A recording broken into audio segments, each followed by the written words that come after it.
कांबळेचा मुलगा कांबळेला म्हणाला की डॅडा, फुले शाहू आंबेडकर कोण, हे संविधान काय भानगड, आणि शिवाजी महाराज खरंच जन्माला आले होते का डॅडा.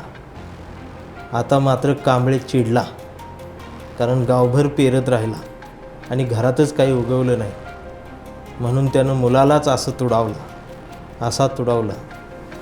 पण चिरंजीव कांबळे बी हुशार, तो पण नाही रडला, नुसताच काढला करून. आता कांबळे वेडा झालाय. तुमच्या कवितांमध्ये खूप वेगवेगळे अँगल दिसतात आणि त्याच्यामध्ये कायम विद्रोहाचाच टोन आहे तो.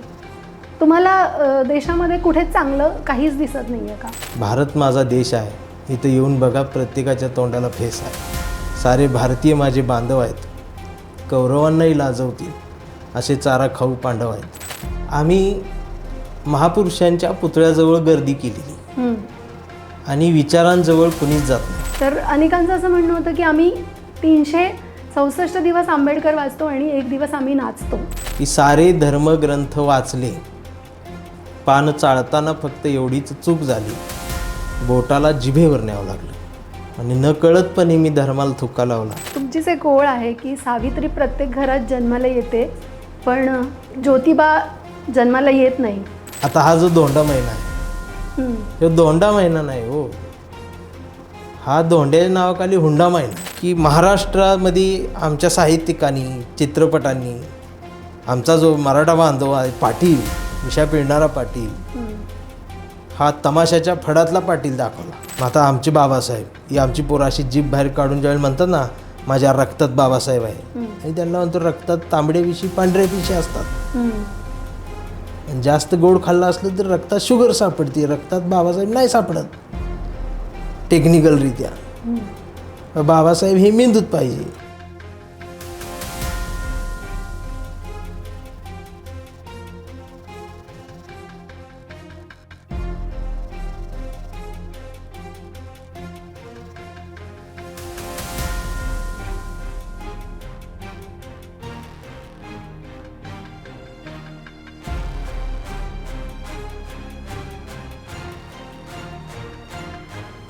असं म्हणतात तुमच्या भावना अनावर झाल्या की शब्द सुचतात आणि त्या शब्दांची मग कविता होते. ती भावना जर प्रेमाची असेल तर अर्थातच प्रेम कविता होते, जर विरहात असाल तर विरहाची. पण जर तुम्ही जगण्याच्या संघर्षात व्यवस्थेविरोधातच उभे राहता तेव्हा ती असते विद्रोहाची कविता. असा विद्रोह जो सच्चा माणूस म्हणून तुम्हाला कायम अन्यायकारी व्यवस्थेला प्रश्न विचारायला भाग पाडतो, कारण तो माणूसच मुळात घडलेला असतो डॉक्टर बाबासाहेबांच्या विचाराने. त्यांची बांधिलकी असते संविधानाशी, जो चळवळ जगतो आणि त्याची हीच चळवळ कधीतरी कविता होते. कवितेतून समाजाचे डोळे उघडणारे आणि अगदी कान उघडणी करणारेही असे एक विद्रोही कवी आज आपल्या लगावबत्ती पॉडकास्टमध्ये आलेले आहेत. त्यांचं नाव आहे नितीन चंदन शिवे. विद्रोही कवी आणि चळवळीतले खंबीर कार्यकर्ते ही त्यांची खरं तर ओळख आहे. सध्या ते दंगलकार म्हणूनही महाराष्ट्र गाजवत आहेत. त्यांच्याशी आपण आज अनेक विषयांवर गप्पा मारणार आहोत आणि कविताही ऐकणार आहोत. त्यामुळे हा पॉडकास्ट शेवटपर्यंत नक्की बघा. सर, आपलं खूप खूप स्वागत आहे लगावबत्ती पॉडकास्टमध्ये. तुम्ही विद्रोही कवी आहात म्हणून माझा पहिला प्रश्न आपण कवितेपासूनच सुरुवात करूयात. तुमची एक फेमस कविता आहे की व्यवस्थेतला कांबळे. आमच्या प्रेक्षकांना कवितेतूनच सांगा की तो व्यवस्थेतला कांबळे नेमका कोण आणि कसा आहे. नमस्कार. मला तुम्ही पहिल्यांदा या ठिकाणी बोलवले त्याबद्दल लगावबत्तीचे तुमच्या सगळ्या टीमचे मनापासून आभार आहे. Thank you sir. तुम्ही पहिला प्रश्न विचारला आहे कांबळे कवितेबद्दल. महाराष्ट्र हा पुरोगामी चळवळीचा, परिवर्तनवादी बरोबर असा समजला जातो आणि या पुरोगामी चळवळीची विचारधारा जपणारी लोकांची संख्या ही जास्तच आहे पहिल्यापासून. बरोबर. मग ते महात्मा फुले असतील, आगरकर असतील, जे परिवर्तनवादी आहेत, जे लेखक आहेत, साहित्यिक आहेत आणि मग कार्यकर्ते आहेत, तो विचार जपणारी माणसं जी आहेत, ती माणसं सातत्यानं ही भूमिका घेत असताना, शहाणपणाचा मागोवा घेत असताना, अजूनही काही अंधश्रद्धाळू कर्मकांडात अडकलेली माणसं ही या लोकांना म्हणावं तसा प्रतिसाद देत नाहीत. उलट त्याच्याकडं हा एक कुणीतरी वेडा आहे आणि हा अतिशहाणा आहे असं समजून त्याची टिंगलटवाळी कायम करत असतो, असा एक वर्ग आहे. आणि हा महाराष्ट्र पुरोगामी चळवळीचा आहे, हा विचारांचा आहे. आणि ही चळवळ ज्यांच्या ज्यांच्या घरात, ज्यांच्या ज्यांच्या मेंदूत हे विचार रुजले आणि ह्या चळवळीशी जे आज कनेक्ट राहिलेत, आज आम्हाला त्याचा अभिमान एवढ्यासाठी वाटतो की आमच्या घरातल्या आमच्या महिला सेफ आहेत त्याच्यामुळं. कारण हा विचार असल्यामुळं आमच्या महिलांना कॅप्टननं गाठलेलं नाही घरातनं, किंवा आमच्या महिला त्या अंधश्रद्धेला बळी पडल्या नाही, त्या उघड्या डोळ्यानं जागृत राहिल्या. म्हणून हा विचार महत्त्वाचा वाटतो आज मला, परिवर्तनवादी पुरोगामी विचार. तर त्या अशा कार्यकर्त्याची ती कविता आहे जो परिवर्तनवादी विचाराला जवळ करतो. ती कविता अशी आहे की आमचा कांबळे लय हुशार, की कधीच नाही रडला, नुसताच कणला करून. कांबळे शाळेत गेला, मास्तरनं फळ्यावर सरस्वती काढली, पण कांबळेनं पाठीवर सावित्री काढली. म्हणून चिडून मास्तरनं कांबळेला असा तुडवला, असा तुडवला, असा तुडवला, पण कांबळे बी हुशार, नाही रडला, नुसताच कणला करून. कांबळे वयात आला, विशीत आला, मिशीत आला. कांबळे गुलाबी झाला आणि तिच्या प्रेमात पडला. मग तिनं गार्डनमध्ये बसल्यावर विचारली त्याची जात. कांबळे म्हणाला, वेडे मी माणूस, माणूस माझी जात, प्रेमात कसली आली जात. मग माणूस माझी जात असं म्हणणारी ही एकच जमात पुरोगामीवाल्यांची. मग तिनंही कांबळेला असा तुडवला, असा तुडवला, पण कांबळे बी हुशार, नाही रडला, नुसताच कणला करून. कांबळेचं लग्न ठरलं. घरचे म्हणाले मुहूर्त पहा. कांबळे म्हणाला पटत नाही, फुले वाचा. नातेवाईक म्हणाले सत्यनारायण. कांबळे म्हणला जमत नाही, बाबासाहेब वाचा. मग भावकी म्हणाली, मित्र म्हणाले जागरण गोंधळ, बोकाड तरी काप. कांबळे म्हणला पटतच नाही, गाडगे बाबा वाचा. मग घरच्यांनीच कांबळेला दार लावून असा तुडवला, असा तुडवला, असा तुडवला, पण कांबळे बी हुशार, नाही रडला, नुसताच कणला करून. मग कांबळे चळवळीत आला, ह्या पुरोगामी संघटना वगैरे या सगळ्या. मग सगळ्याचे गट तट पडलेले बघितले, राजकीय पक्षांचे, संघटनांचे. मग कांबळे सर्वांना म्हणाला, सगळ्यांनी एकत्रित या, विचार जिवंत ठेवा, चळवळ जिवंत ठेवा. दिवसभर ओरडत राहिला.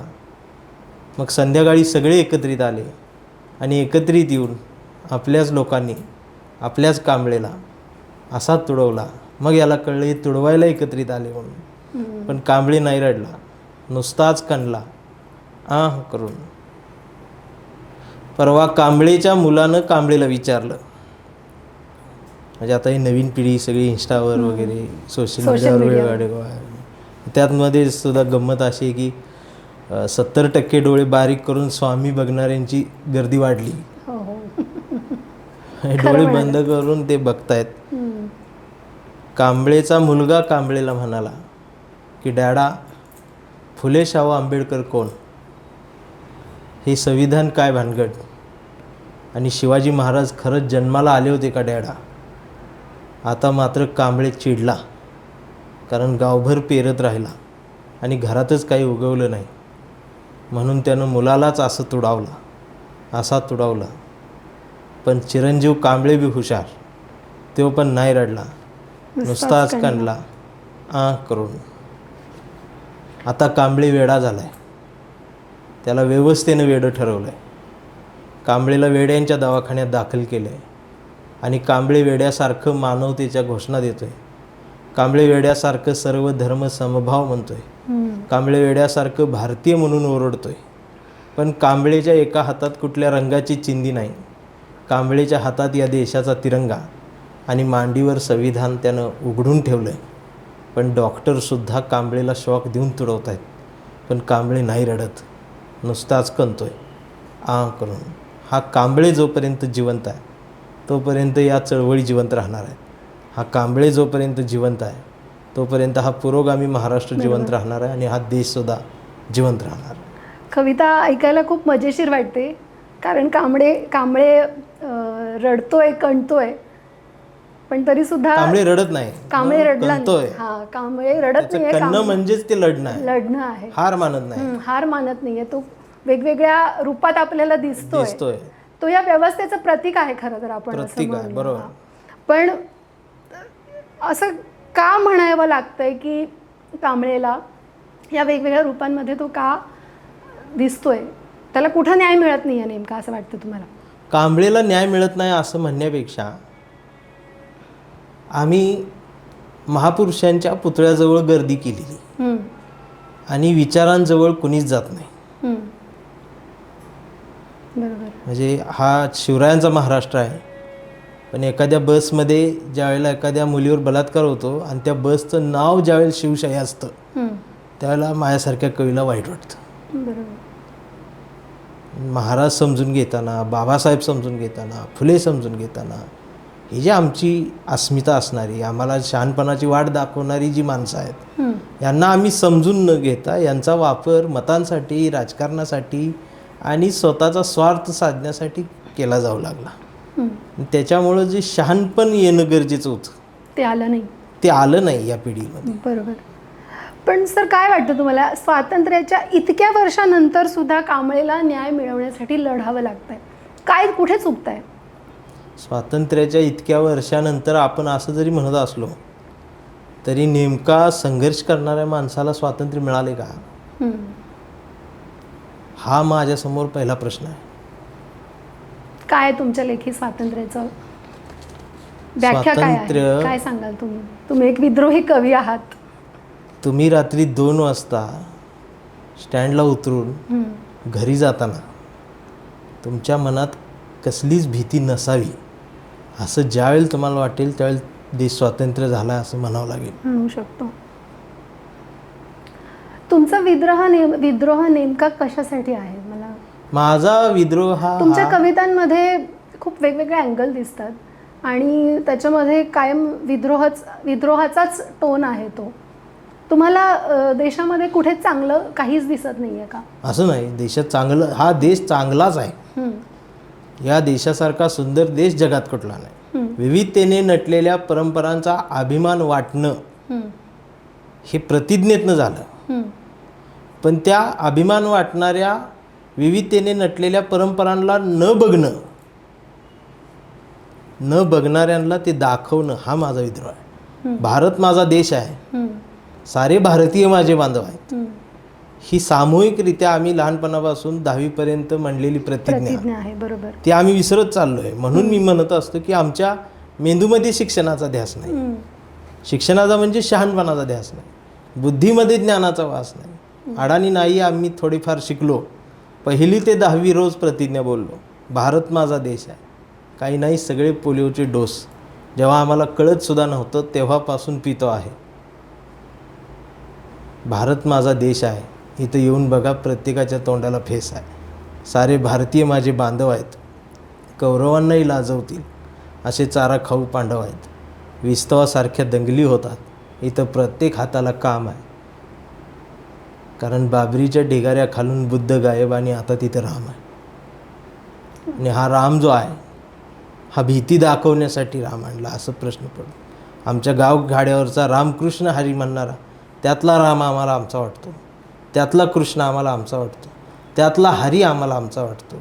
हे आमच्या बहुजनांचा राम, सीतेचा राम, लक्ष्मणाच्या सोबत भावासारखं प्रेम भावावर करणारा राम, हा राम सोडून आम्ही एक वेगळा राम आणला आहे. तो काय फरक आहे त्या 2 रामांमध्ये असं वाटतं?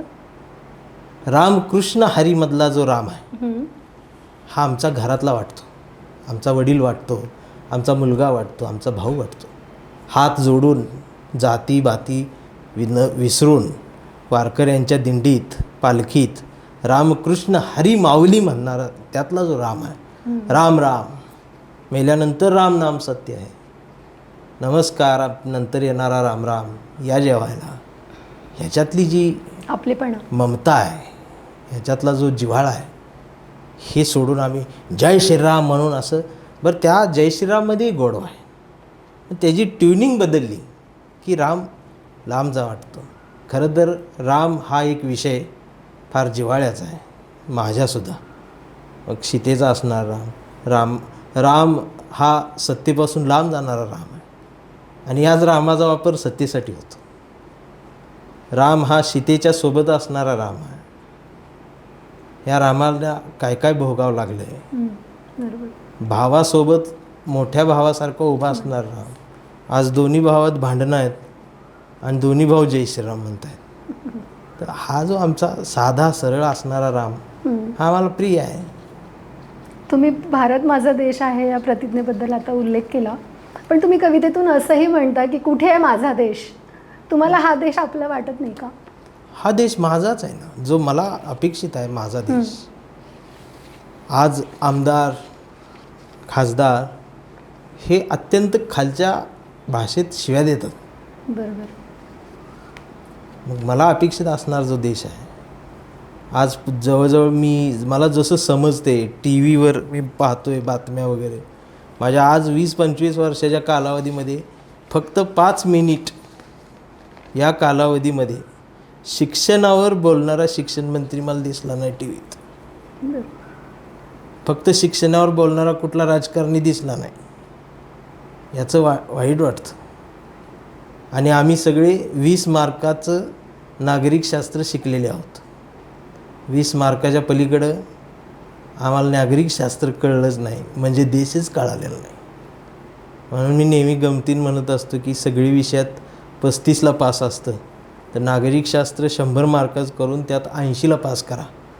आणि त्यात जोपर्यंत तो पास होणार नाही तोपर्यंत त्याला त्याच वर्गात बसवा. भले दाढी मिशा येऊन तो मोठा झाला, बाप झाला 2 मुलांचा, तरी त्याला सुट्टीच द्यायची नाही. जोपर्यंत 80 मार्काचं नागरिकशास्त्र तो कळत नाही, त्याला पुढची कुठली डिग्री तो घ्यायच्या लायकीचाच नाही. असं म्हटल्यानंतर मग माझ्यावर टीका होती की अनेक विद्यार्थी आत्महत्या करतील, अनेक लोक. पण त्यामागचा उद्देश काय आहे तुमचा? की लोकांना एक कॉमन सिव्हिक सेन्स शिकणं गरजेचं आहे, की जे आपण वर्षानुवर्ष पुस्तकांमध्ये अडकून राहतो आणि ते ॲक्च्युअल वापरणंच शिकत नाही आपण. शिकत नाही. तर त्याकडे बघताना, या देशाकडे बघताना, प्रतिज्ञेकडे बघताना, शेतकरी आहे आमचा, मजूर आहे आमचा, हा देश आमचा नाही का? इथं कोणी 3 वर्ग केले, लॉ क्लास वर्ग, मिडल क्लास वर्ग, रिचवाला एक वर्ग. मग हा देश वरच्या 2 वर्गांचाच राहिला आहे का? खालच्यांचा नाही का? आजही आमचा पारधी गाव कुसाबाहेर पालावरती राहतो, ज्यांना स्वतःच घर नाही, आणि आम्ही हर घर तिरंगा म्हणतो. तिरंगा आहे पण ते लावायला घर नाही. त्यांनाही तीच प्रतिज्ञा आहे जी तुम्हाला आहे, आम्हाला आहे. यांच्याकडे बघताना कुठला देश आम्हाला पाहिजे हे आम्ही एकदा सगळ्यांनी बसून ठरवलं पाहिजे. पण जेव्हा आपण भारतीय म्हणतो तेव्हा वेगवेगळ्या धर्माकडून हाणले जातो असं तुमचंच वाक्य आहे. तुम्हीच म्हणता की तोंडाला काळं फासलं जातं. पण हे नेमकी काय स्थिती दिसते तुम्हाला? एक भारतीय म्हणून जगताना आपला धर्म, आपली आपण धर्म सोडून जगू शकतो. धर्म सोडून जगायला हरकत नाही. आपल्याला जगू दिलं जाईल असं वाटतं तुम्हाला? जगू दिलं जाईल असं वाटतं का तुम्हाला? सगळीकडे आपल्या आसपास जात धर्म आणि हेच सगळं आहे. आम्ही झाडं तोडून धर्म पेरायला लागलो ना. काय सांगाल? तुम्हाला काय, तुम्ही अख्ख्या महाराष्ट्रात फिरता म्हणून माझा हा प्रश्न आहे की तुम्हाला काय दिसतं आसपास?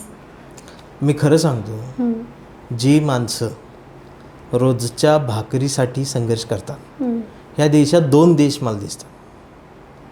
एक भारत आहे, एक इंडिया आहे. एक रात्रीचं खाल्लेलं पचत नाही म्हणून मॉर्निंग वॉकला वाढलेली चरबी जाळायला आलेला आहे, जो कानात हेडफोन घालून वॉकिंग करतोय किंवा रनिंग करतोय आणि घाम गाळून त्याचा चरबी वजन कमी करण्याचा प्रयत्न करणारा एक इंडिया आहे. आणि त्याच वेळेला बाजूनं कामावरती जाणारा, 2 व्हीलरवरून, सायकलवरून, रोजच्या भाकरीचा प्रश्न मिटवण्यासाठी उपाशी असणारा एक भारत आहे. हा जो वजन कमी करायला आलेला आहे ना इंडिया, ह्या इंडियात धर्म आहे, ह्या इंडियात कट्टरता आहे. आणि या उपाशी भारताला याच्याशी काही देणं घेणं नाही. एखाद्या शेतकऱ्यानं आत्महत्या केली तर हा भारत रडतो आणि हा भारत ही बातमी स्किप करतो, हा इंडिया. आणि हा इथून धर्माची कट्टरता वगैरे ही इथंपर्यंत आलेली आहे. पण आजूबाजूला इतकं जाती धर्माचं ते स्तोम माजलेलं असताना खरंच शक्य आहे का आपण जात धर्म सोडून वागणं? जात धर्म सोडून जगू दिलं जाईल असं वाटतं का तुम्हाला? मी असं म्हणेन, जात असावी, धर्म असावा, ज्याच्या त्याच्यापुरता तो त्यामध्ये रमणारा असावा. प्रत्येक धर्माला एक अध्यात्म आहे. तो कुणालाच घाबरत नसला तर तो त्याच्या देवाला तरी घाबरतो आहे. म्हणजे वाईट काम करण्यापासून तो जर थांबत असेल, अध्यात्मामध्ये येत असेल, तर धर्माच्या सावलीखाली तो जर शहाणा होत असेल तर धर्म चांगला आहे. पण हा धर्माचा बाजार घेऊन जर तुम्ही चौकात आलात तर मग मात्र धर्म धोक्याचा आहे. आणि मग त्याच्यापेक्षा धर्म धोक्यात आहे असं म्हणण्यापेक्षा तुमच्या सगळ्यांच्या या गडद रंगांमुळं माझा भारत धोक्यात आला आहे. एक्स्ट्रीम रंग दिसायला लागलेत आपल्याला, जातीयवादाचे रंग. पण याच्या मागची कारणं काय आहेत? काय वाटतं तुम्हाला? याच्या मागची कारणं म्हणजे जातीयवाद इतका गडद का झाला? आमचं अज्ञान. या देशाकडं वेगळ्या पद्धतीने बघणं. क्रिकेटची मॅच किती रनांनी जिंकते यावरती देशावरचं प्रेम. आमच्या देशातला हिरो किती भारी पिक्चर काढतो यावरती देशाचं प्रेम. आमच्या देशात काय काय मोठं होतं आहे, कुठला गुंड किती मोठा आहे यावरती आमच्या देशाचं प्रेम. या देशात किती चांगले कलाकार होऊन गेले. परवा आमचे पक्षी निरीक्षक 2-3 महिने माधव गाडगीळ याच पुण्यामध्ये त्यांचं निधन झालं. जगामध्ये एवढी मोठी किंमत असणार माणूस. मी कवठेमंकाळवरून ती बातमी पाहिल्या मी त्यांच्या अंत्यविधीला आलो होतो. म्हणजे मला त्यांची भेट झाली नाही, पण या माणसाच्या शेवटच्या प्रवासामध्ये माझी 4 पावलं पडली तर मला बरं वाटेल. जर 60-70 माणसं होती. ही वाईट वाटतं ना, ज्यांनी एवढा मोठा पर्यावरणवादी विचार दिला. एखादी नाचणारी मुलगी आली किंवा अंगप्रदर्शन करणारी लेडीज असेल तर तिच्या कलेकडनं बघता तिची कंबर बघण्यासाठी येणाऱ्यांची संख्या वाढली ना. तिच्या कमरेवरती जर पैसे उधळले जात असतील तर काय, हे फक्त ह्या देशात नाही तर हे पूर्ण जगाची समस्या आहे. आम्ही शहाणपण सोडलं आहे, आम्ही एक संवेदनशीलपणा सोडला आहे. त्याचे वाईट आहे. मनातली भक्ती चौकात आली की खरात गाठतो. वाक्य खूप तुमचं जहाल आहे. पण मी याला जोडून आणखीन एक प्रश्न विचारते. या वर्षीच्या हे आंबेडकर जयंतीच्या वेळेस एक सूर म्हणजे सोशल मीडियावर दिसला बरं का, की आम्ही असं म्हटलं जात होतं की आपण आंबेडकर वाचतो का, तर अनेकांचं असं म्हणणं होतं की आम्ही 364 दिवस आंबेडकर वाचतो आणि 1 दिवस आम्ही नाचतो. तर आता ही चळवळ कुठेतरी वेगळं रूप घेते असं वाटतं का? माझा यावर तीव्र आक्षेप आहे. हां, तुमचं काय म्हणणं? कारण सोशल मीडियावर असे खूप व्हिडिओ दिसले जे लोक म्हणतात आम्ही 364 दिवस वाचतो आणि 1 दिवस नाचतो, मला त्यांना एवढं विचारायचं आहे आणि सांगायचं आहे की 1 दिवस वाचलेला माणूससुद्धा नाचत नाही. खोटं बोलता येते. वाचणारी माणसं अशी चौकात येऊन नाचत नाहीत, आणि ते सुद्धा औरंगजेबाचा फोटो घेऊन. नाचायला काहीतरी कारण पाहिजे यांना. पण म्हणजे आपण महापुरुषांचे विचार वाचत नाहीये असं म्हणायचं तुम्हाला? वाचतच नाही. तसं असतं तर उद्याचा शिवराज्याभिषेकाला सुद्धा धर्माचं सावटला चिकटलेलंच आहे ना. महापुरुषांचे विचार आपण पुतळ्यांमध्येच बंद करून ठेवले. कुठल्या महापुरुषाचा पुतळा मोठा याच्यावर त्याची उंची, याच्यावर एखादी कविता होऊ दे सर. जाती धर्माच्या याच्यावरती ती कविता आहे. हो. साधं उदाहरण आहे की 4-5 वर्षापूर्वी या सोशल मीडियावर सुद्धा धर्म सकाळी सकाळी असा झेंडा पाडला, भगवा झेंडा. त्यात लिहिलं होतं शुभ शिव सकाळ. अच्छा. आता शिवाजी महाराज येणार, उठा, आपली सकाळ झाली, शिव सकाळ झाली. मग इकडं बौद्धांनी लगेच निळा झेंडा टाकला, शुभ भीम सकाळ काढली. त्या शिव सकाळला टार्गेट भीम सकाळ. मग या दोघांनी झाल्यावर तिसरी एक जात महाराष्ट्रात मातंग आहे, त्यांनी शुभ लहू सकाळ काढली, पिवळा झेंडा. मग सकाळी सकाळीच ह्या सकाळी आल्या. हे का घडायला लागलं? कारण महापुरुषांच्या पुतळ्याजवळ मेंढरांची गर्दी वाढली. ही आमची सकाळ, ही तुमची सकाळ. मग हे कट्टरता जी येते की त्या साध्या कवितेत आहे की सारे धर्मग्रंथ वाचले, पान चाळताना फक्त एवढीच चूक झाली, बोटाला जिभेवर न्यावं लागलं. आणि न कळतपणे मी धर्माला थुका लावला आणि मी माणूस झालो. परवा घर रंगवताना रंगांचीच फार भीती वाटली. लोक हरामी घराचा रंग बघून माणसाची जात ठरवतात, पण मी अख्खं घरच पांढरं शुभ्र केलं. मी जातीला चुना लावला आणि मी माणसात आलो. अशा पद्धतीने मी त्यावर भाष्य केलेलं आहे. पण मी तुम्हाला खरं सांगतो की विद्रोही किंवा असे शब्द वापरणारा कवी हा खरंच जहालवादी असतो का? तर तो अजिबात नसतो.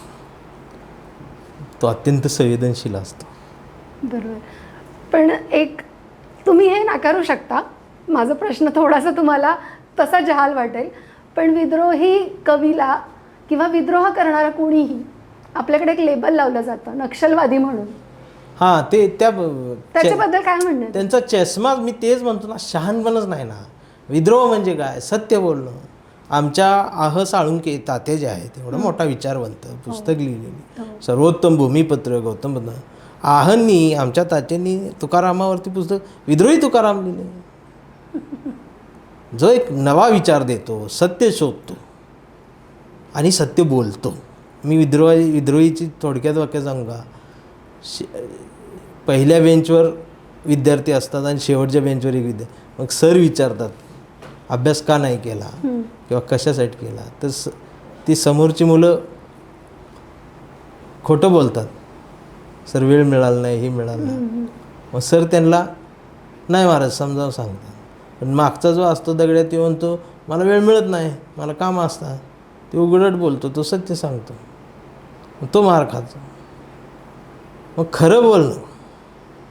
हल्ली चौकात गेलो, कोण म्हणते मी हिंदू, मी मुसलमान, मी धनगर, मराठा, वंजारा, महार, मांग, चांभार, ढोर, आणि मी मध्ये जाऊन ज्या वेळेला म्हणतो मी भारतीय, तर मारतात. हे नवीन काय आलं म्हणतात. मी म्हणतो मी जुना आहे, तुम्ही नवीन आहे, मग ते अजून मारतात. मग म्हणून मी काळा पडतो. मी असा मार खाऊनच काळा पडलो. हे आधी गोराच होतो असंही म्हणतो. तुम्ही आता म्हणालात की हाणून काळं केलं जातं, पण आम्हाला असं कळलं की तुम्ही जेव्हा तुमच्या कवितेतून विचार पेरता हे विद्रोही, तेव्हा अक्षरशः लोक शाई घेऊन येतात तुमचं तोंड काळं करायला. एवढा म्हणजे विरोध होतो कधी कधी. हां, काय प्रसंग झाला होता सांगा ना आम्हाला. एका कार्यक्रमाला DYSP साहेब आले कुठले तरी, मला म्हणाले चंदनशिवाय भाषण करू नका. अच्छा. मी म्हटलं काय झालं सर? ते म्हटले काही संघटना आहेत, काही लोक आहेत, तुम्ही जात धर्म पुरोगामीवरती बोलताय, तुमच्या तोंडावर शाई फेकणार आहेत आणि उगाच सुरक्षा नको हे व्हायला. तर मी म्हटलं सर खूप लांबून आलो आहे, मला करू द्या. बाजूच कॉन्स्टेबल माझ्या बघून हसले. मी म्हटलं तुम्ही का हसताय? तर ते म्हटले तुमचं तोंड काळं करायला आले. मलाही हसू आलं. ते पोलीस मला म्हणाले की तुमच्या रिस्कवर तुम्ही करणार असाल तर करा. मी म्हटलं सर आम्ही जन्माला येतानाच आमच्या रिस्कवर आलो आहे, बघू द्या आमचं आम्हाला. पण भाषणाला ज्यावेळी सुरुवात करायच्या आधी मी सांगितलं पुढं पब्लिक की जे कोणी माझ्यावरती शाई टाकायला आलं आहे त्यांना विनंती एवढीच आहे, म्हटलं एक चुना आणा. चंदनशिवायचं तोंड काळं केलं, यात काही दम नाही, ते ऑलरेडी काळं आहे. चुना आणून पांढरं केलं असं म्हटलं तर त्या बातमीला वजन येईल. आणि त्यानंतर मी जे बोललो, तर त्यानंतर त्यांनी ते ऐकलं. ते खरंच माझ्याकडे ती बाटली घेऊन आले होते समोर. मग ती बाटली वडली. पोलीस म्हटली येऊ दे, मग टाकू दे. ते म्हणले नाही, म्हणले ही तुम्ही ठेवा, पण आम्हाला असं वाटलं की काहीतरी वेगळं आहे, पण तुम्ही असं काही बोललाय की आमचं परिवर्तन झालं म्हणाले. माणसाला माणूस म्हणून बघायला लागलो आम्ही. हे घडतं. अडाणपणाला शहाणपणाचा एक छोटासा कवडसा सुद्धा उद्ध्वस्त करून त्यात शहाणपणाचा प्रकाश पाडू शकतो. फक्त ती कवडसा उघडं ठेवण्यापुरती जागा या अडाणींनी ठेवावी. कधी ना कधी प्रकाश त्यातून येईल ना. आणि अंधार नाहीसा करण्यासाठीच उजेडाची गरज असते, एक पंथी असते, एक ज्योत असते, ती उजळली प्रकाश पडत असतो. आज आम्ही सगळी समतावादी म्हणतो, मग पुरोगामी विचार पण समतावादी म्हणतो. पण महाराष्ट्रात एवढ्या आमच्या महापुरुषांच्या जयंत्या होत्या. कुठल्या जयंती महोत्सव समितीचा अध्यक्ष महिला आहे? छत्रपती शिवाजी महाराज जयंती महोत्सव अध्यक्ष अशी महिला, खजिनदार महिला, उपाध्यक्ष महिला, सचिव महिला, महिलांच्या आम्ही त्यांच्यावर काय दिले ना? आंबेडकर जयंतीचा अध्यक्ष महिला आहे, शिवजयंतीची आहे, कुठलं काय नाही, इव्हेंट आहे सगळा. पण तुम्ही एवढं एक्स्ट्रीम जेव्हा बोलता तेव्हा विरोध जो काही होतो तर राजकारण्यांचे वगैरे फोन येतात तुम्हाला? खरं सांगू का, हां राजकारणामध्ये बरेच आमदार, मंत्री, खासदार माझे मित्र आहेत, हां सगळ्या पक्षात आहेत. हं. आणि खरं सांगतो, प्रत्येक राजकारणी असो, आमदार असो, खासदार असो, ही खूप चांगली माणसं आहेत. असं मत आहे तुमचं? माझं मत आहे, हे आतून खूप संवेदनशील आहेत हो. अच्छा. पण ह्यांना जर समजा जनतेलाच 5,000 जर पाहिजे असतील तर काय करायचं? आमच्या बच्चू कडू सारखा चळवळीतला संघर्ष करणारा नेता सुद्धा या वातावरणात नांगी टाकल्यासारखा अक्षरशः पक्ष विलीन करतो. आणि त्यालाही कार्यकर्ता जगवायचा आहे ना, कारण त्याच्या उमेदवाराकडं मत मिळवण्यासाठी पैसा नाही आहे. मग यांना ही भूमिका घ्यावी लागते.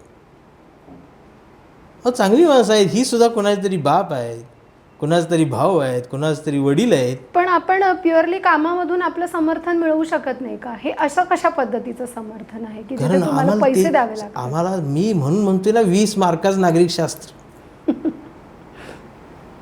आज या पुण्यात, मुंबईत, कुठल्या प्रत्येक शहरात नगरसेवक किती आहेत? त्या नगरसेवकाला जर एका नगरसेवक विचारा, तुमच्या प्रभागामध्ये किती पाण्या टाकी आहेत, किती ड्रेनेज आहेत, किती रस्ते आहेत, अशी तोंडपाठ माहिती असायला पाहिजे. ते PL विचारते.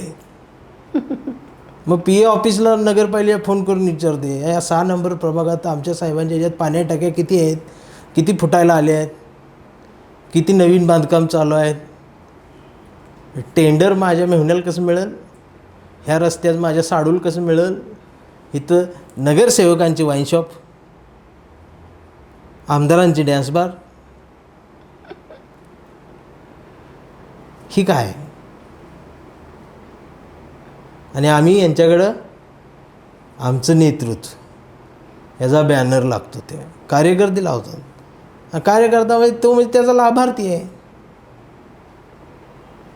आणि मतदान न करणारा बी एक वर्ग आहे, जो स्वतःला आम्ही याच्यात नसतो बाबा, हे फक्त 26 जानेवारी 15 ऑगस्टला प्रभात फेरीमध्ये असतात, गालावर 3 पट्टी वडून. तुम्ही आता महिलांबद्दल मगाशी म्हणालात, तर तुमचीच एक ओळ आहे की सावित्री प्रत्येक घरात जन्माला येते पण ज्योतिबा जन्माला येत नाही. का वाटतंय असं तुम्हाला? त्याचं उदाहरण मी देत असतो. 2 मैत्रिणी रस्त्यानं निघालेल्या असतात आणि रस्त्यानं जाता जाता एकीच्या पायाला ठेच लागते आणि ती या बिचारीचा अंगठा फुटतो, नख निघतं. पण ती जखमी झालेल्या अंगठ्याकडे न बघता त्या दगडाला ज्या पाय लागला आहे त्या दगडाकडे बघते आणि हसते आणि पुढं चालायला लागते. दुसरी तिला म्हणते, अगं थांब, एवढा मोठा दगड पायाला लागला आहे, नख निघाले, रक्त वाहतंय, चिंदी बांध, दवाखान्यात चल. हसतेस काय वेड्यासारखं? ती म्हणते, जाऊ दे गं, दे सोडून. ती जोरात ओरडून तिला विचारते, एवढा मोठा दगड पायाला लागला आहे आणि तू सोडून दे म्हणतेस आणि हसतेस, ती वेदना लपवून ठेवतेस. तर ती हसत उत्तर देते, म्हणते, अगं माहेरच्याच वाटेवरचा दगड होता, त्याचं एवढं वाईट वाटून काय घ्यायचं. म्हणजे माहेरच्या वाटेवरच्या दगडावर सुद्धा प्रेम करणाऱ्या लेकरवाळ्या पोरींचा हा महाराष्ट्र झाला, पण सासरवाडीच्या हायवेवर प्रेम करणाऱ्या जावयाची जमात अजून निर्माण झाली नाही. म्हणजे ज्योतिबा तसा निर्माण झाला नाही, याचं वाईट वाटतं. आता हा जो धोंडा महिना आहे, तो धोंडा महिना नाही हो, हा धोंड्याच्या नावाखाली हुंडा महिना आहे. हे धोंडा महिना आल्यावर किती माहेरवासीन पोरींना त्रास आहे. तुमच्या या सो कॉल्ड याच्यामध्ये नसेल, पण गावगाड्यावर ह्याच्या पगड्याखाली असणार, असं आपण म्हणू शकत नाही सर. कित्येक केसेस आपण आता बघतोय की शिकलेले लोक आणि जावयाला अंगठीच करायला पाहिजे, ही करायला, ते कुठनं करणार? हुंड्याच्या नावाखाली आजही मुली धोंडा जीव महिना देतायत. आला, मटण आणा त्या जावयाला, या आणा.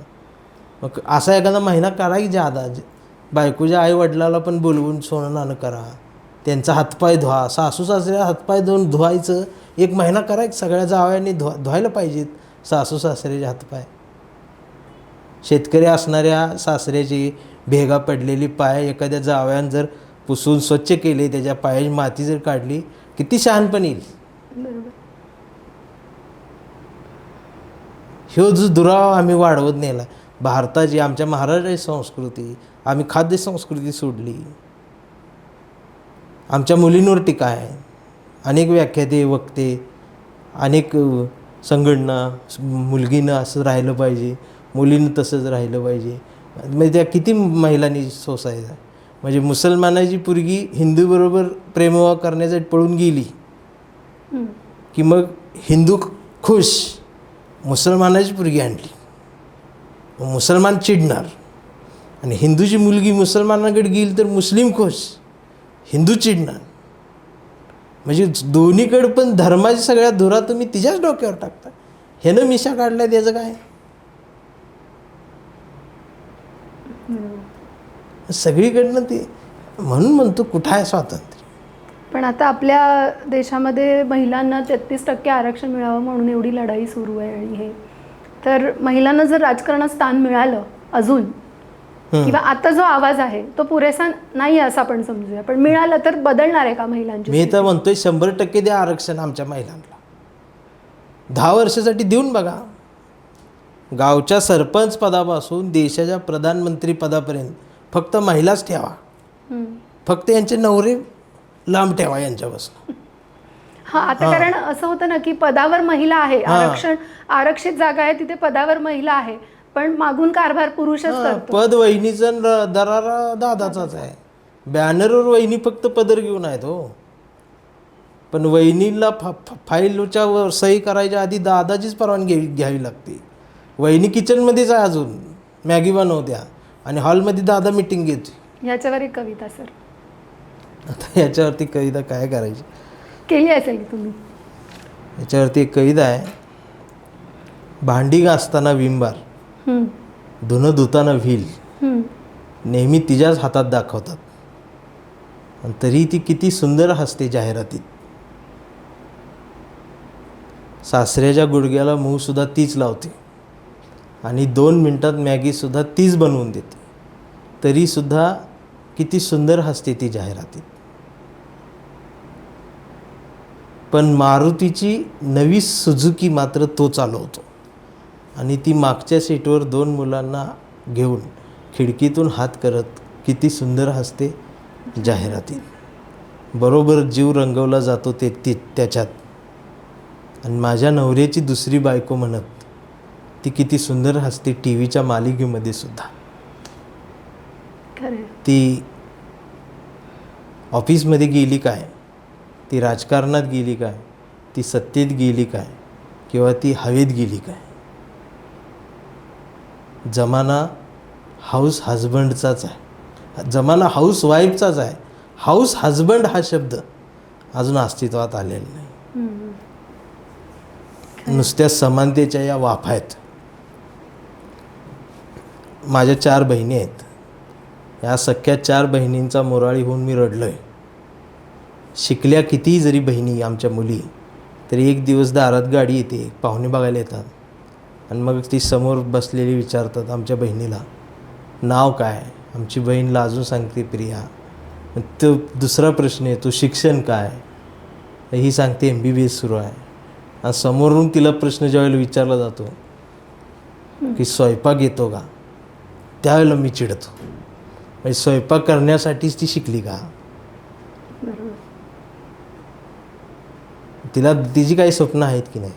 म्हणून मी माझ्या आपल्या व्ह्युअर्सला मुलींना सांगेन की एक दिवस असं काहीतरी करा की आमची मुलगी आम्हाला म्हटली पाहिजे की पप्पा करिअर झालं आहे, पगार सुरू आहे माझा, माझी गाडी आहे, लग्नाचं वय झालं आहे, चला मुलगा बघायला जाऊ.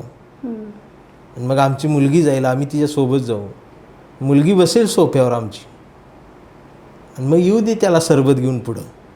मग मुलगी विचारेल नाव काय, शिक्षण काय. आणि मग मुलींनी ज्यावेळेला आमच्या प्रश्न विचारतील स्वयंपाक येतो का, त्यावेळेला मुलगी तिरकं आमच्याकडे डोळा बारीक करून आम्हाला म्हणेल की पप्पा धिस कॅन्डिडेट सिलेक्टेड किंवा नॉट सिलेक्टेड. बरोबर. त्यावेळेला सावित्रीनं फळ्यावर गिरवलेल्या पहिल्या अक्षरांचा विजय आमच्या महाराष्ट्रात झाला असं मला वाटेल. हा विद्रोह आहे आमचा मानवतेच्या विरोधात.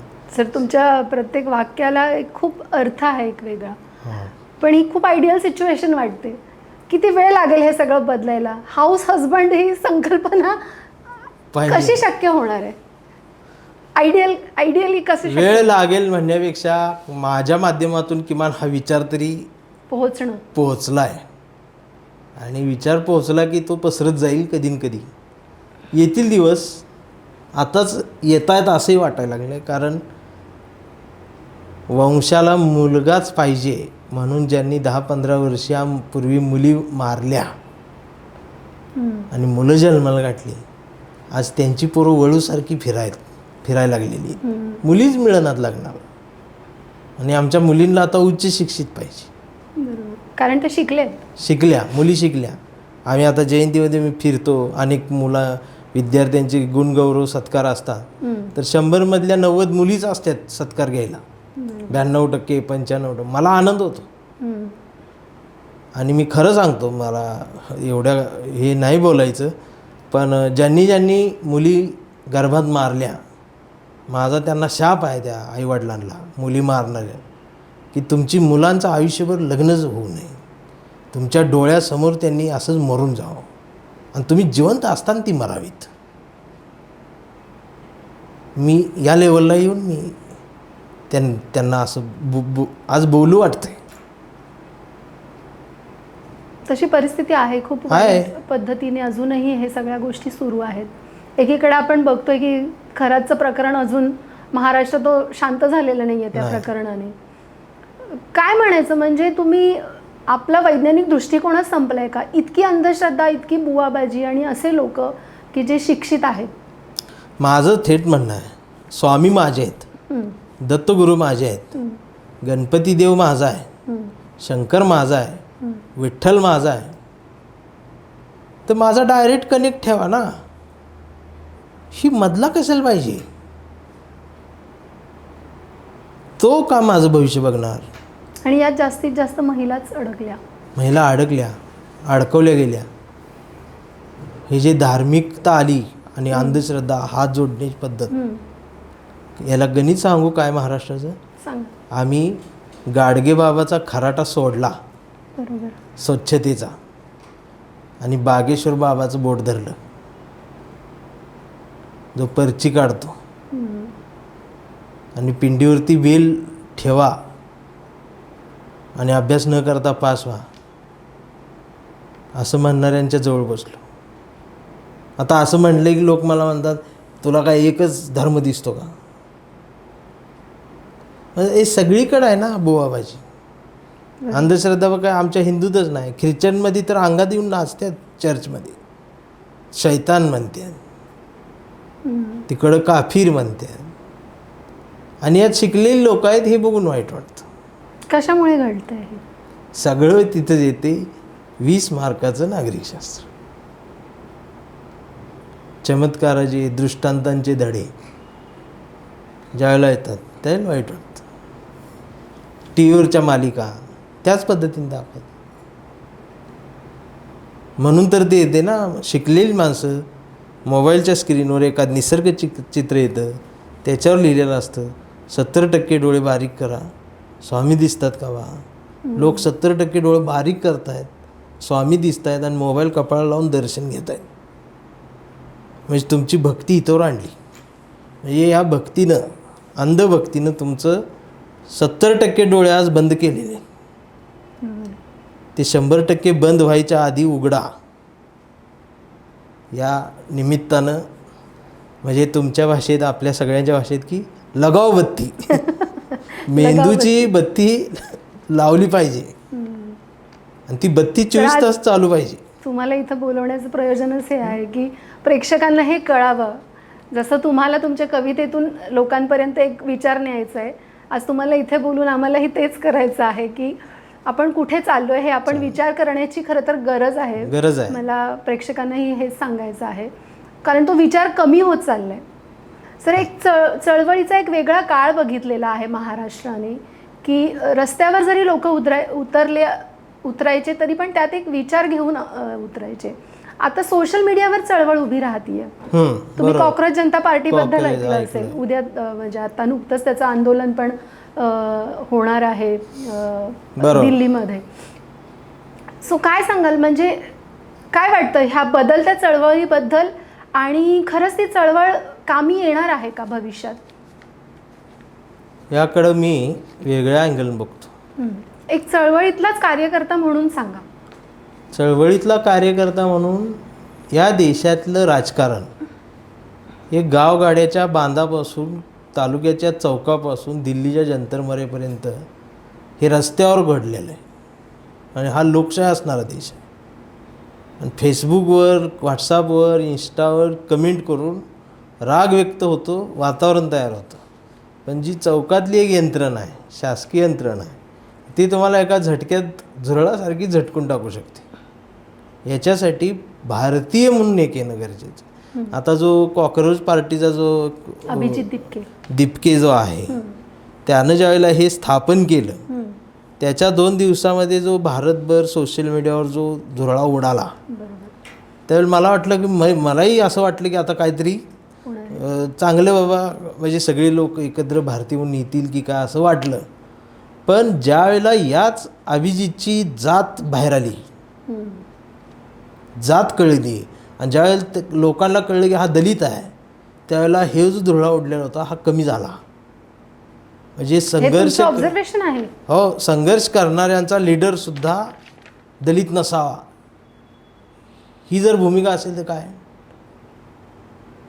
आणि उद्याच्या आंदोलनात दलितच असतील. पण दलित विचारातूनच चळवळ उभी राहिली आहे, उभी राहिली आहे म्हणून ही जात गेलेलीच नाही ना. आमचं झालं काय, शहाणपण काय, की महाराष्ट्रामध्ये आमच्या साहित्यिकांनी, चित्रपटांनी, आमचा जो मराठा बांधव आहे पाटील, मिशा पिळणारा पाटील, हा तमाशाच्या फडातला पाटील दाखवला. तो निळू फुल्यांच्या रूपानं असेल किंवा तुंतुन वाजवणाऱ्या आमच्या मास्तरच्या रूपानं असेल, तमाशात जाऊन येडा होणारा, तमाशाच्या फडात पैसे उधळणारा पाटील, बायका नाचवणारा पाटील, ह्या पाटलांचा हा महाराष्ट्र इतर रंगवला गेला. पण हा महाराष्ट्र त्या पाटलांचा नाही. आम्हाला मांडीवर घेऊन शिकवणाऱ्या कर्मवीरराव भाऊराव पाटलांचा हा महाराष्ट्र आहे. ही सांगायला आम्ही कमी पडलो. आज भाऊराव पाटील ही नावसुद्धा हल्लीच्या पिढीला सांगावं लागेल. आम्ही ही नावं सोडली आहेत. कुठल्या राजकारण्याला, आत्ताच्या नवीन झालेल्या या आमदार पवारांना, यशवंतराव चव्हाण, अटल बिहारी वाजपेयी, सुषमा स्वराज, या अत्यंत संवेदनशील असणाऱ्या राजकारण्यांच्या वरती, या नेतृत्वांबद्दल 5 मिनटं बोला असं जरी एका आमदाराला सांगितलं तरी तो 5 शब्दसुद्धा बोलू शकत नाही. सुषमा स्वराज सारख्या संवेदनशील, आता ह्या पक्षाच्या पलीकडे जाऊन मी माणूस म्हणूनच बघतोय ना यांना. मग आम्ही चांगल्या लोकांकडून चांगलं घ्यायलाच कमी पडलो. तेव्हाची जी चळवळ होती आणि आता सोशल मीडियावर जी चळवळ उभी राहतीये, जसं आपण व्हिडिओ स्क्रोल करतो किंवा रील मोबाईलवर स्क्रोल करतो, त्या वेळापुरतंच आपलं अटेन्शन राहतं. हे असंच काहीसं होणार आहे आता चळवळींचं? तेच होणार आहे.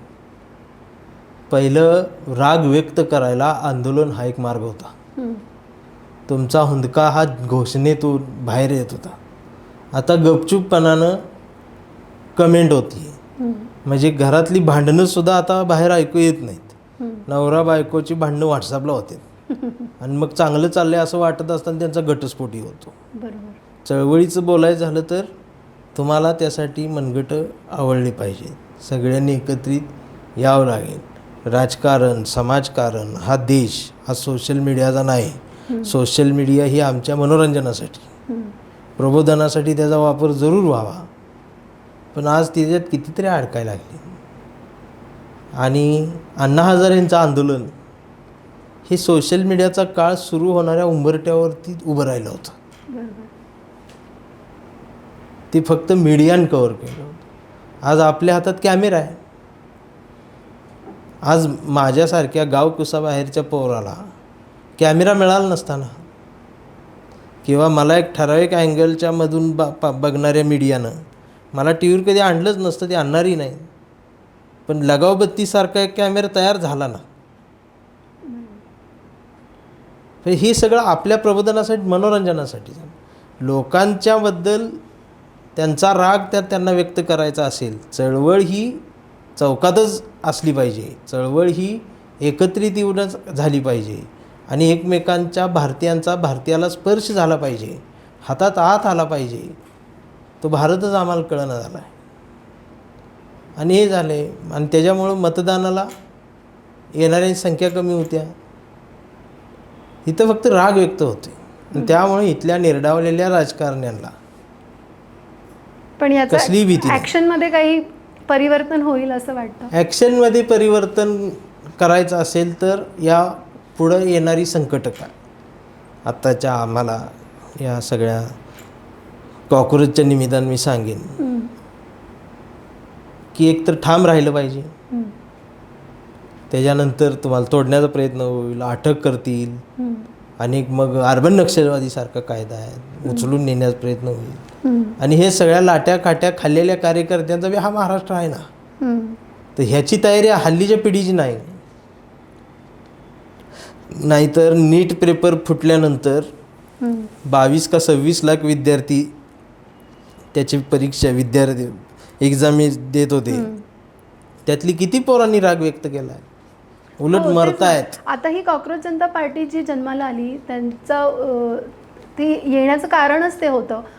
CJI जेव्हा असं म्हणतात की हे झुरळांसारखी तरुण पिढी आहे, त्याच्यातून हे का जन्माला आली? कारण एखादा न्यायाधीश जो न्याय देण्याच्या भूमिकेमध्ये तो या देशातल्या बेरोजगारांना जर झुरळ म्हणत असेल आणि सरकार त्याला मान्यता देत असेल आणि विरोधी पक्ष शांत बसत असेल तर बेरोजगार असणाऱ्या झुरळांना राग येणारच.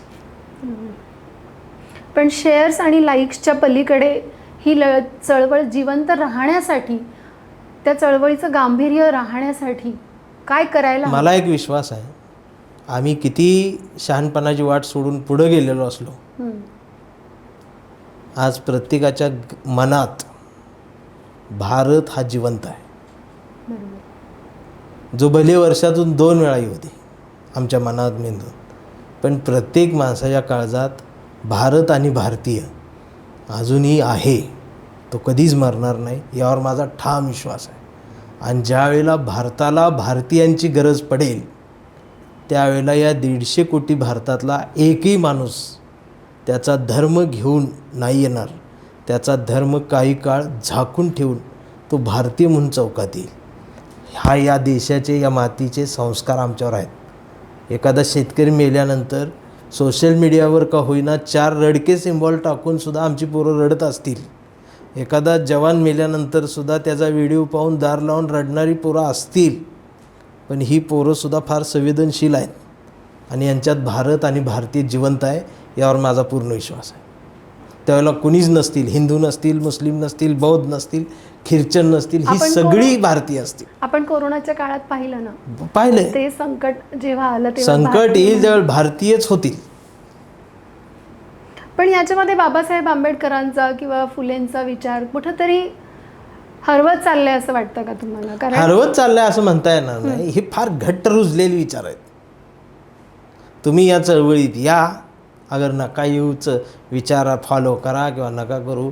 आंबेडकर, फुले, शाहू, शिवाजी महाराज हे कालही जिवंत होते, आजही आहेत, उद्याही आहेत. शिवाजी महाराज कालचे हिरो होते, आजचे हिरो आहेत आणि ते उद्याचे हिरो राहणार आहेत.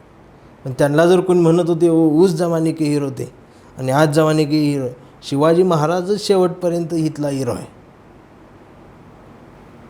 पण ते भाषणांपुरतं राहिलं असं वाटत नाही का तुम्हाला? भाषणांपुरतं राहिले म्हणजे आम्ही ती आपण ते विचार कुठे आपल्या वागण्यातून आमचे महापुरुष ही आमची अस्मिता झाली. मग आता आमचे बाबासाहेब ही आमची पोराशी जीभ बाहेर काढून ज्यावेळी म्हणतात ना माझ्या रक्तात बाबासाहेब आहे, आणि त्यांना म्हणतो रक्तात तांबड्या पिशी पांढऱ्या पिशी असतात. आणि जास्त गोड खाल्लं असलं तर रक्तात शुगर सापडते, रक्तात बाबासाहेब नाही सापडत टेक्निकलरित्या. बाबासाहेब हे मेंदूत पाहिजे. आणि मनगटात शिवाजी घट्ट आणि मेंदूत आंबेडकर फिट्ट केला की खिशात गांधी आपोआप येतो. ही जगण्याचं आजच्या सरळ साधं सूत्र आहे. पण आम्ही जर ही डोक्यावर घेऊन नाचायला लागलो ना तर मी ती कधी कळतच नाहीत ना. जिजाऊंचं शेती नांगरणीची पद्धत, शिवाजी महाराजांची पत्र, आज शेतकरी डिझेलसाठी पेट्रोल पंपावर उन्हात करपून थांबल्याला बघतोय मी. मगाशी टी व्हीवर बघितलं. मग शिवाजी महाराज आठवत नाही तुम्हाला? शेतकऱ्यांच्या गवताच्या काडीला सुद्धा धक्का लागता कामा नये.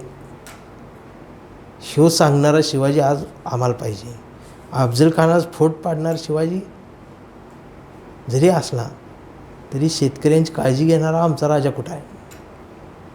आणि ह्या राजाची आम्ही ज्यावेळी मागणी करतो ना त्यावेळेला आमच्यावरती ही अफजल खानाच्या बाजूचं आहे काय म्हणून अंगावर येते. आमचा बेगुंद काय आहे? पण तुम्हाला असं वाटतं का की काही विकास होतच नाही आहे? तुम्ही जे सूर बोलता, विकास म्हणजे काय? रस्ते झाले हा विकास, पाणी आलं हा विकास, लाईट लागली हा विकास, झोपडपट्ट्या संपल्या, बिल्डिंग आल्या हा विकास. ह्याला विकास नाही म्हणताय. पण लोकांना झाडं गेली, झाडांची सावली गेली, आई गेली, माऊली गेली.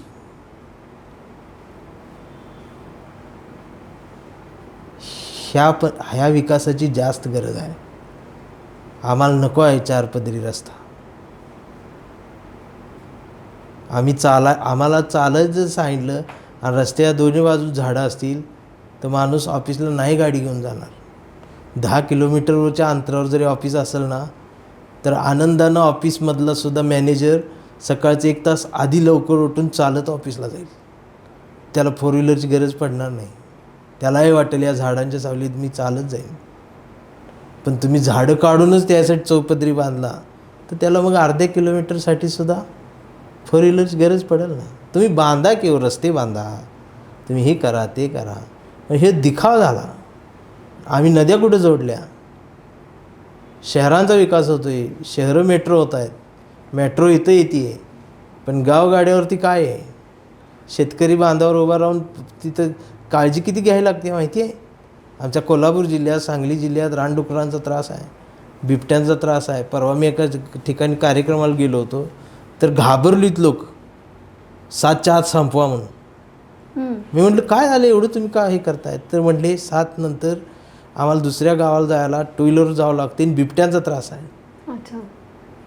म्हटलं तुम्ही रानात ते कामं कशी करता? तर म्हणे आम्ही 4-4, 5-5 जण एकत्र येऊन हे जे पहिलं करतो, मग हे जर रान सोडली मग त्याच्या रानात जातो. याला वेळ लागतोय. ह्याच्यावर कोण बघते?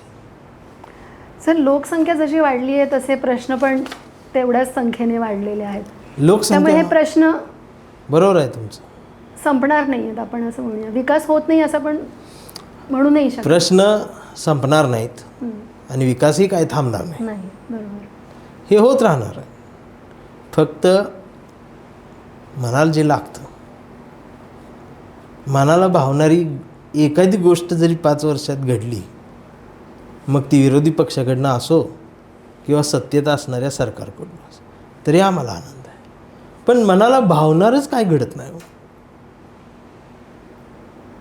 कोयता गँग वाढती, पुण्याची ओळख, पुणे तिथे काय उणे, पण आता पुणे तिथे गुन्हेच गुन्हे असं म्हणायची वेळ आली.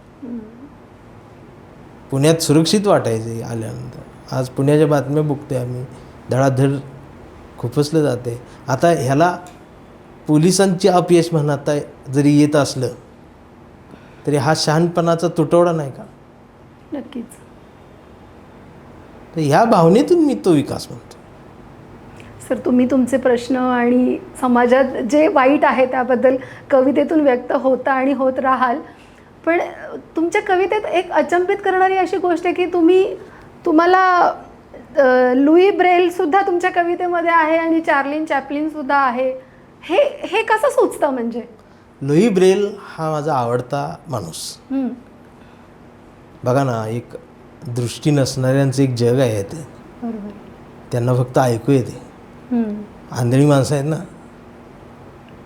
आणि त्यांना स्पर्श कळतो. ती कविता आम्हाला ऐकवा ना तुम्ही जी तर लिहिली ते आहे. मोबाईलमध्ये हा लुई ब्रेल जो आहे, हं, ह्या पोरानं त्या टिपक्यांची भाषा केली. हो. मला ते फार भावलं. मी लुई ब्रेल यांचं पुस्तक वाचलं तर माझ्या लक्षात आलं की यांना दृष्टी देणारा हा एक आहे ना, महापुरुषच आहे तो बरोबर. Louis Braille.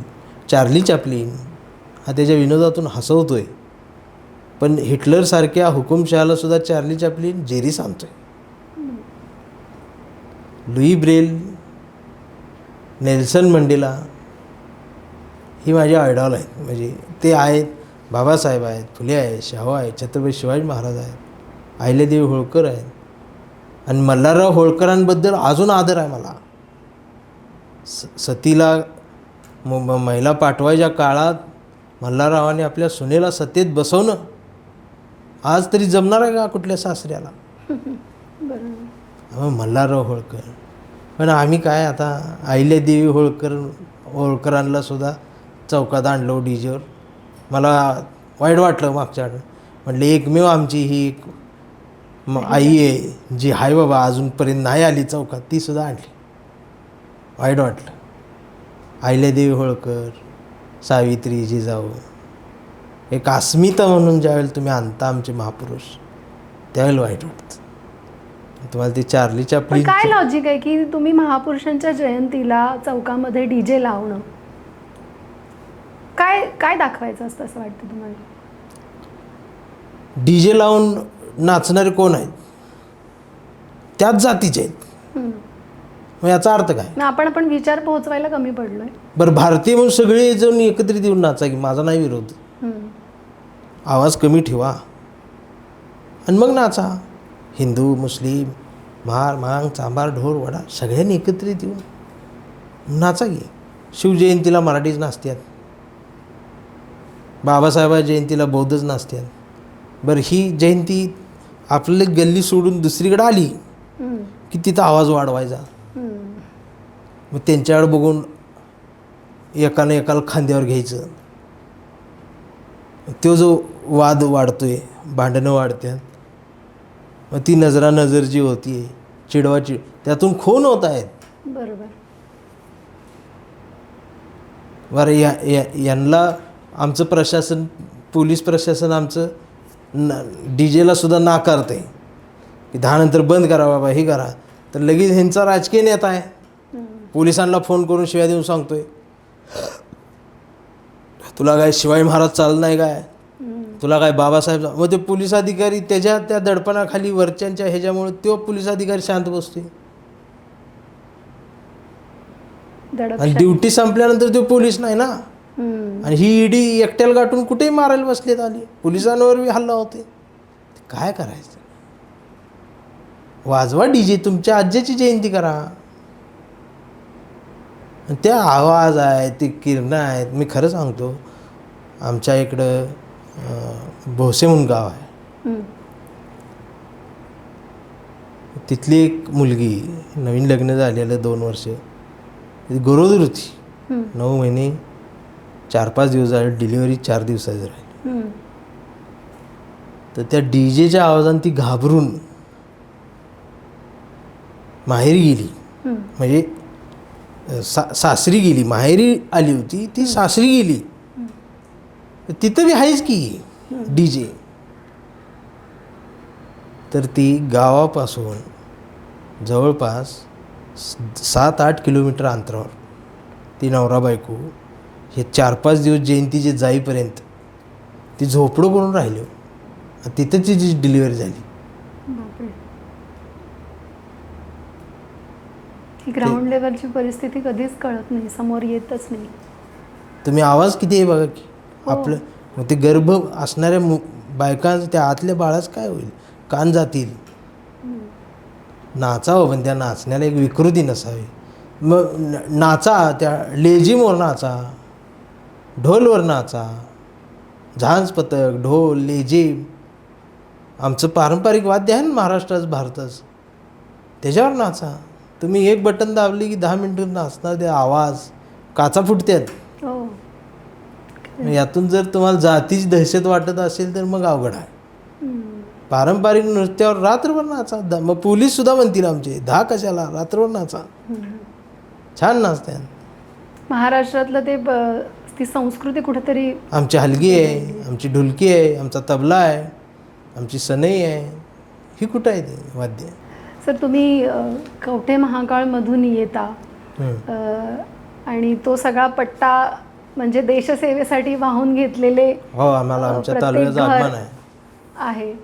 तालुक्याचा अभिमान आहे आमच्या तालुक्यामध्ये. आमचा तालुका, आमचा तासगाव, कवठेमहांकाळ, आमचा सांगली जिल्हा. आमचा सांगली जिल्हा हा पैलवानांचा जिल्हा, हो. ऊसाचा जिल्हा, हळदीचा जिल्हा. आमचा जिल्हा हा वसंतराव पाटलांचा जिल्हा, क्रांतिसिंह नाना पाटलांचा जिल्हा, अण्णाभाऊ साठेंचा जिल्हा, आमच्या राजा ढालेंचा जिल्हा. ही आवडी नागनाथ अण्णा नायकवडी, आमची जीडीबाप लाडांचा जिल्हा, आमची नानासाहेब सगऱ्यांचा जिल्हा, आमच्या शेंडगेबापूंचा जिल्हा. अतिशय सुसंस्कृत माणसं येस, आमच्या जिल्ह्यानं महाराष्ट्राला दिली. बरोबर. आणि त्याच जिल्ह्याचं तुम्ही प्रतिनिधित्व करता आणि आम्ही बघतो की महाराष्ट्रामध्ये तुम्ही दंगलकार म्हणून खूप फेमस होताय. तुम्ही तुमच्या कवितांमधून दंगल करताय. थोडक्यात मला म्हणजे तुम्ही कविता जगताय असं आपण म्हणू शकतो, कारण तुम्ही त्याच्यासाठी नोकरी सुद्धा सोडली आहे तुमची. हो, असं कोण करतं सर? कवितेसाठी नोकरी कोण नोकरी सोडतं? कदाचित मी पहिला कवी आहे नोकरी सोडणार. नोकरी सोडणं. कवितेची व्याख्या अशी करता येईल मला. माझा महिन्याचा पगार होतो तेव्हा माझी बायको तिच्या सुंदर हस्ताक्षरात किराणा मालाची यादी लिहिते. ती यादीच माझ्यासाठी जगातली सर्वात सुंदर कविता असते. आणि त्या सुंदर कवितेची समीक्षा फक्त आणि फक्त तो दुकानदारच करतो. तो एक एक शब्द खोडत जातो, पुढे आकडा वाढत जातो आणि कविता तुकड्या तुकड्याने पिशवीत भरत जातो. आयुष्यभर माहीत नाही, पण महिनाभर कविता मला पुरून उरते. ही माझ्या कवितेची व्याख्या असली तरी कवितेची एक ड्युटी आहे, कवीला एक भूमिका आहे. मी सरळ साध्या सोप्या भाषेत होतो की लोक म्हणतात की चांगलं कर्म करा, देव तुम्हाला बघून घेईल किंवा देवाच लक्ष तुमच्यावर आहे, देव तुमच्याकडे बघत असतो. तर मी असं म्हणेन की तुम्ही चांगलं राहा, देवाच्या आधी कवी तुम्हाला बघून घेईल. म्हणजे कवीचं लक्ष असलं पाहिजे तेवढं. बरोबर. छोट्या उदाहरणात सांगतो कवितेची ड्युटी काय आहे. की एका बलात्कार केलेल्या आरोपीला न्यायाधीश शिक्षा सुनावत आहेत आणि न्यायाधीश वकिलाला म्हणतायत याला शिक्षा द्यायचीच आहे, पण या शहरातल्या कवीला बोलवा. वकील म्हणतात की यात कवीचा काही संबंध नाही. न्यायाधीश फक्त म्हणतात त्याला बोलवा. मग कवीला बोलवलं जातं. सगळी कवी तिथं आणतात. सगळे कवी हात जोडतात. मग न्यायाधीशांना म्हणतात आमची यात काही चूक नाही. त्या बलात्काराचा त्या मुलीशी आमचा त्या आरोपीशी काही संबंध नाही.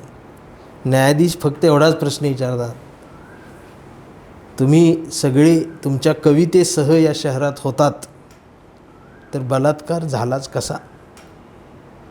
म्हणजे कवितेची ड्युटी ही आहे, एवढी जबाबदारी आहे. दंगल झाल्यानंतर दंगलीचं चित्रण कविता करण्यापेक्षा दंगलीचं चित्रण करणारी कविता करत बसण्यापेक्षा होणार नाही. दंगल होणार नाही यासाठी जर कविता लिहिता आली तर तो दंगलकार मी आहे. अच्छा, म्हणूनच दंगलकार हे नाव. दंगल झाली नाही पाहिजे. पण तुम्ही नोकरी सोडून आयुष्यात जी दंगल केली तुमच्या बायकोचं काय म्हणणं होतं? म्हणजे त्यांनी खरं तर विरोध नाही केला का? तिनं माझी घुसमट मला आज मी जो कुणी आहे तो तिच्यामुळं आहे. माझी पहिली प्रेक्षक तीच आहे. माझ्या आयुष्यातली माझी पहिली कविता ऐकणारी सुद्धा तीच आहे. अरे वा. कोण म्हणतं कवी जन्माला यावं लागतो, मी लहानपणापासून कविता लिहित होतो, मी हे करत होतो, मी ते करत होतो. पण मी लग्न झाल्यानंतर माझ्यातला कवी बाहेर आला. मग आधी ही कविता प्रेम आधी कविता होती का? होती, फक्त ती माझी डायरीत असायची, ती कोणाला ऐकवायची नाही, ती माझ्याजवळच असायची आणि मी फक्त तिला कधीतरी ऐकवायची, ती बरं वाटायचं. पण हे हळूहळू मी ते स्पर्धा वगैरे करायला लागलो कवितेच्या, मिळत असेल तसं. पुण्यात असताना आम्हाला नंबर यायचा. काय काय स्पर्धा अशा झाल्या की मी तिथं स्पर्धेला गेल्यानंतर पहिलं बक्षीस जर 5,000चं असेल हं. तर तिथं जी स्पर्धा घ्यायची ते मला बाहेर गेटवरच थांबवून 5,000 द्यायची अच्छा. आणि म्हणायची तू जा. अच्छा. मला पैशाची गरज असायची, त्यांना ट्रॉफीची गरज असायची. असं झालंय. झालंय. आश्चर्य. आणि मग मी ती घेऊन यायची. मग नंतर मग मला कार्यक्रमाला बोलवायला लागले. पण माझी नोकरी होती वॉचमॅनची हं. आणि नोकरी सोडली की दुसरी नोकरी मिळायला 2 महिने लागतात. बरोबर. मग हे 2 महिने चालवायचं घर कसं या भीतीनं तसं ढकलं 10 वर्ष वॉचमॅन राहिलो आहे मी. बापरे. आणि त्या काळात कविता सुरू होती. मग सुट्टी असली की त्या दिवशी ही हाऊस भागून घ्यायची. मग त्यातनं कुठेतरी 1,000-2,000 मिळाले. पण हे ज्यावेळेला मला वाढत गेलं त्यावेळेला आतून एक घुसमट व्हायची. आणि एक दिवस मला नागपूरवरून फोन आला हं. की आमच्या कार्यक्रमाला तुम्ही यायला पाहिजे. हं. आणि त्याच दिवशी मला सासवडवरून पण फोन आला. अच्छा. दोन्हींनी एकच तारीख माहीत. तर मला दोन्हीकडे जाता येत नव्हतं. आणि मी आमच्या सुपरवायझरला विचारलं तर त्यानं शिवी दिली, तू आता सुट्टी मागूच नकोस, तुला खूप ॲडजस्ट केले. आणि केलं होतं सुद्धा त्यांनी. मग माझ्या लक्षात आली की भाकरी महत्त्वाची आहे. आपण भाकरी सोडून उगाच या आभासी जगाकडे जायला नको. कविता आपली आहे काय. पण तो एक हुंदका देत देत सकाळचं ज्यावेळेला आमची बायको मला ती काळा चहा आणि आम्ही ते बुरून पुण्यातला फेमस आहे तो बुरून कडक पाव ते 3 रुपयाला त्यावेळेला मिळायचा. त्या पिंपळी निलगला माझी रूम होती. मी सायकल होती माझ्याकडं. सकाळी सकाळी खाता खाता ते डोक्यात आठवत होतं मी आज जर सुट्टी मला मिळाली असती तर मी आज नागपूरच्या स्टेजवर कविता म्हणत उभा राहिलो असतो आज. तर ते असं हुंदका दाटून डोळ्यात पाणी होतं. तर ते आमच्या बायकोनं बघितलं. तर तिनं मला असं एवढं कधी रडताना बघितलं नव्हतं एकट्याला. अच्छा. हां. खरं सांगू का, बायकोजवळ नवऱ्यानं रडावं त्याला अनेक वाटा दिसतात. अनेक पुरुष बायकांसमोर रडत नाहीत. पण रडण्याची सगळ्यात चांगली जागा जर कुठली असेल तर ती आईची मांडी किंवा बायकोची मांडी असते. माझ्या बायकोनं ती माझ्या आतली वेदना तिला कळाली. ती मला म्हणाली की नेमकं काय झालं. तर म्हटलं असंच मला आज इथं उभा राहिलो असतो. म्हटलं शेवटी भाकरी महत्त्वाची. बरं मी एकटा असतो तर मी नोकरीवर लाद दिली असती. म्हटलं आता गरोदर आहेस, पोटात बाळ आहे, तुला घेऊन कुठं उघड्यावर पडू. त्यामुळे भाकरी महत्त्वाची. तर मला तिनं त्यावेळेला सांगितलं की आज तुमचा शेवटचा दिवस समजून जावा, उद्या बघू. अरे वा. तर मला एकदम असं ते अंगावर काटा आल्यागत वाटलं. म्हटलं खरंच म्हणाला तरी आम्हाला तसं फील. म्हटलं तू खरंच म्हणतेस का मी राजीनामा देऊ का. तर म्हटले अच्छा सोडूनच टाका नोकरी. म्हटलं इथं जर थांबलो तर परत 1 महिना वाढेल आणि ती परत 5-6 हजार भाडं भरायला आपल्याकडं नाही. निघायचं असेल तर ह्या आठवड्यातच निघावं लागेल. तर ती म्हणाली संध्याकाळी मी यायला तयार आहे गावाला. अच्छा. म्हणजे ते घर सोडूनच जावं लागणार. हां. भाडं कुठलं देणार. नोकरी सुटलं संपलं. बरोबर. ही काय कंत्राट नोकरी. त्या दिवशी गेलो आणि त्या दिवशी ठरवलं की आज जर थांबलो तर परत हे विचार डोक्यात सुद्धा येणार नाही. काय व्हायचं होऊ दे म्हणून राजीनामा दिला. त्या दिवशी आलो. हा आमचा संसारही काय लय नव्हता. एक टेबल फॅन, एका पेटीत आमची कपडे बसली, एक प्लॅस्टिक खुर्ची. आम्ही अक्षरशः एसटीने कवटेमंकाळ गाठलं संध्याकाळी. घरच्यांनी आईवडिलांनी बहिणींनी विचारलं ही आज काय आहे. म्हटलं कायमचं आलो आहे.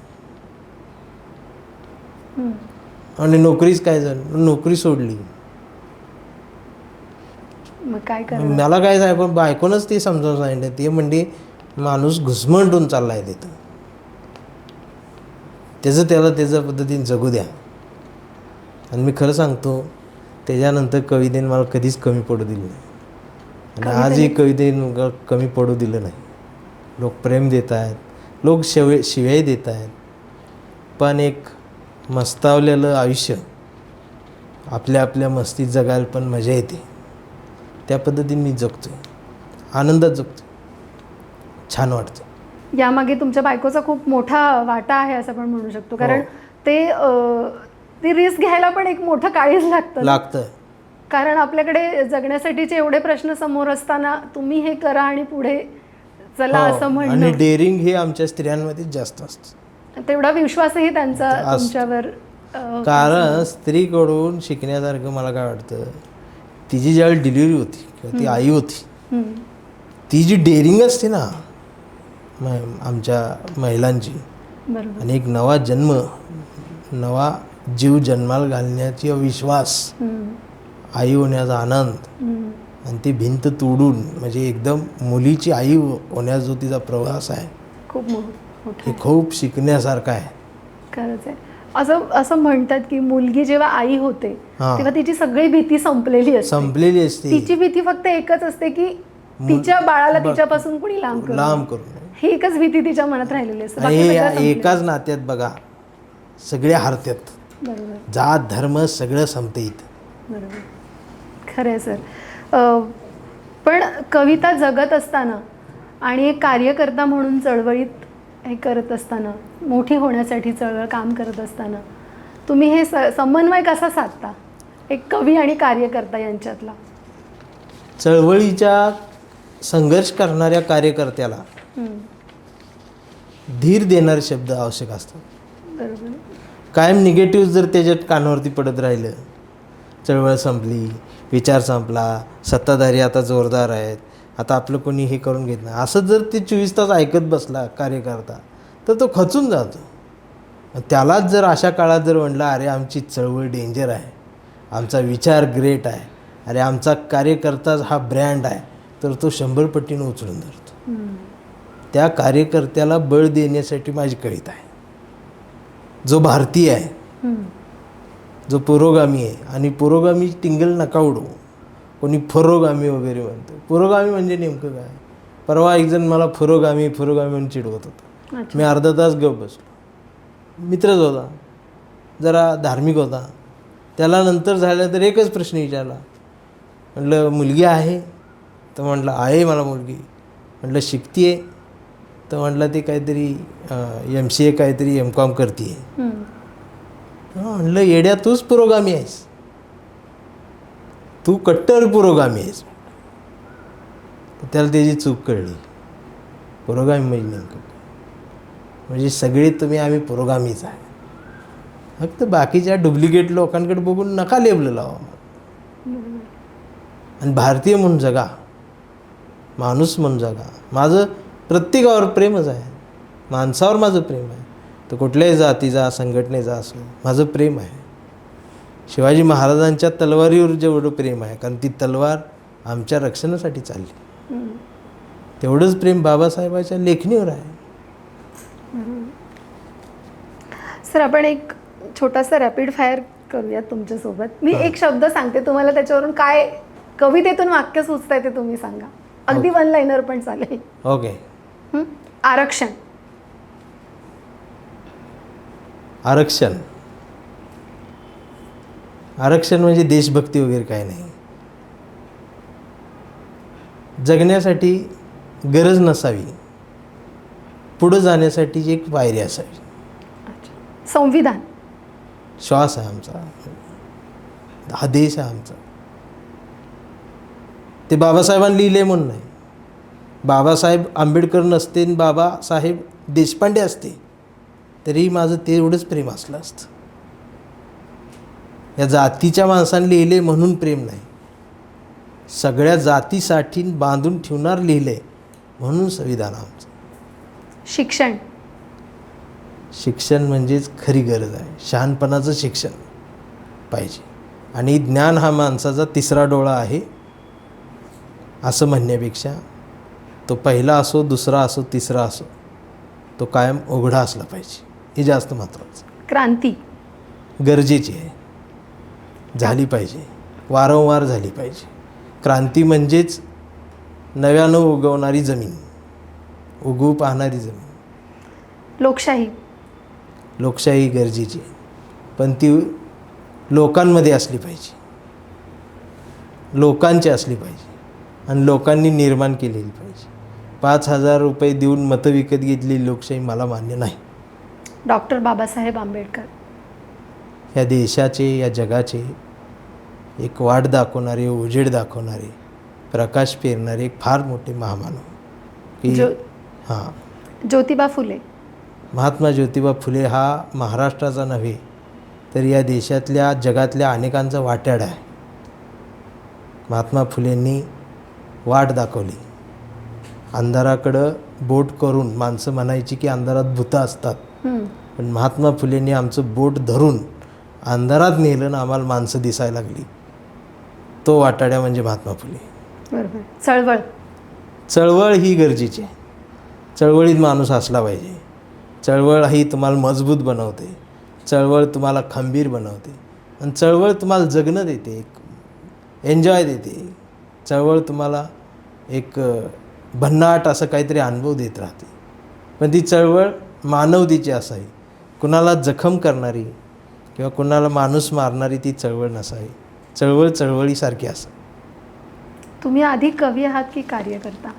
मी आधी कार्यकर्ता आहे. त्या कार्यकर्त्याची भूमिका मांडणारी कविता आहे. म्हणून मी म्हणतो की कार्यकर्ता जरी असलो तरी पाखरांच्या चोचीमधला घास व्हावी कविता, पहिला आणि शेवटचा श्वास व्हावी कविता. खूप सुंदर. थँक्यू सर, खूप खूप धन्यवाद. तुम्ही एवढा वेळ दिलात आणि इतके छान विचार कवितेतून सुद्धा आणि आमच्यासमोर मांडलेत, त्याच्यासाठी खूप खूप धन्यवाद. तुम्हाला हा पॉडकास्ट कसा वाटला नक्की सांगा, आणि असेच नवनवीन पॉडकास्ट पाहण्यासाठी लगावबत्तीला सबस्क्राईब करायला विसरू नका.